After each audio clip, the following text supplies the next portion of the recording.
Hello दोस्तों, स्वागत है आपका A to Z स्टोरीज़ पर। हमारे साथ जुड़े रहने के लिए हमें सब्सक्राइब कीजिए और बेल आइकन को ज़रूर दबाइए। आज हम जो बात करने जा रहे हैं कि बंदा कई बार गुरु, पीर, पैगंबर, हमारे रहबर, हमारे साईं, हमारे गुरु ने हमारे लिए कुछ अच्छा सोचा होता है क्योंकि वो हीरा देना चाहता है, लेकिन हम वहीं के वहीं हम पीतल ही मांगते रहते हैं, हम लोहा ही मांगते रहते हैं। तो आज एक ऐसी ही बात है, एक साईं लोग फकीर थे, तो उनके दरबार में ना एक कवाली वाला गीत गाने आता था। कवाली गाने आता था, कवालीकार था जो प्रोग्राम पेश किया करता था, या भजन कह लो, कीर्तन कह लो, गाया करता था। तो वो जो फकीर थे ना, या जो पीर थे या गुरु थे या रहबर थे, उनके पास एक घोड़ी हुआ करती थी। तो वो घोड़ी पे आया करते थे, और जब भी वो कलाकार जो था वो अपना कीर्तन कह लो जब भी करता या कवाली गाता, तो सारी संगत जो थी वो झूम उठती थी। सारी संगत जो थी वो झूम उठती थी।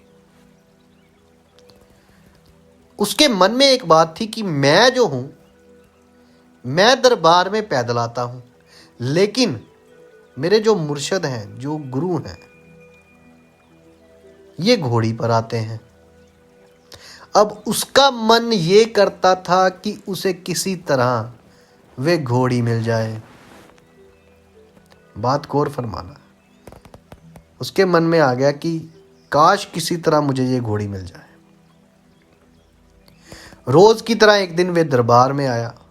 उसने अपना कार्यक्रम शुरू किया, और जैसे ही उसने कीर्तन कह लो या कवाली कुछ गाई, तो उस दिन उसने ऐसा गाया कि हर तरफ रूहानियत छा गई। हर तरफ रूहानियत ही छा गई। तो उसके गुरु, उसके मुर्शद, उनकी भी रूह जो थी वो उस दिन खुश हो गई। उनको मौज आ गई और उन्होंने बहुत खुश हुए, और उन्होंने फिर उससे कहा, उस कलाकार से, कि बोलो क्या मांगते हो। आज मैं तुम्हारे इस कीर्तन से या इस कवाली से आज मैं बहुत खुश हुआ हूँ। आज तुमने बहुत ही अच्छा गाया है।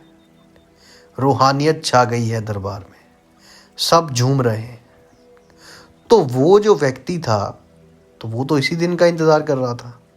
तो उसने अपने गुरु से, अपने मुर्शिद से कहा कि महाराज, मुझे अपनी घोड़ी दे दीजिए। तो वो जो गुरु, पीर, मुर्शिद थे, उनके मुंह से, वो रहबर थे, उनके मुख से ये निकला कि बस तुमने घोड़ी ही मांगी है, कि बस तुमने घोड़ी ही मांगी है। मैं तो तुझे अपनी गद्दी देने के लिए तैयार था। मैं तो तुझे अपनी गद्दी देने के लिए तैयार था, गद्दी पे बिठाने के लिए तैयार था, सारी दुनिया की बादशाहत तेरे कदमों में डालने के लिए तैयार था। तो वो व्यक्ति को बड़ा हैरान हुआ। तो उसे तो घोड़ी मिली, लेकिन इससे एक सेध मिलती है। इस कहानी से हमें कुछ पता चलता है। इसका मतलब यही है कि हमें अपने गुरु से कभी भी कुछ नहीं मांगना चाहिए। हमें अपने गुरु मुर्शिद से कभी भी कुछ नहीं मांगना चाहिए, क्योंकि पता नहीं उनके दिल में हमारे लिए क्या छुपा है, वो कौन सी रहमतें हमको देना चाहते हैं। लेकिन हम हैं, वो हीरा देना चाहते हैं, हम वहीं के वहीं लोहा, पीतल मांगते हैं उनसे। तो गुरु से हमेशा गुरु को ही मांगना चाहिए। अपने पीर, रहबर, गुरु के दरबार में जब भी जाओ, सरबत का भला और उससे उसी को ही मांगो, क्योंकि जब दाता आ जाएगा ना, तो दाताओं की दातें जो हैं, जब दाता आ गया तो दांतों की थोड़ नहीं रह जाएगी, तो उसकी करम नवाजी होती रहेगी। यदि आपको हमारी ये कहानियाँ, ये बातें अच्छी लगती हैं, तो आप हमें सब्सक्राइब कीजिए, शेयर कीजिए, लाइक कीजिए। आप सबके भीतर बसे उस परमात्मा को मेरा प्रणाम। आप सबका धन्यवाद। साईं लोग, गुरु, रहबर, पीरों, फकीरों की सदा ही जय। हर हर महादेव।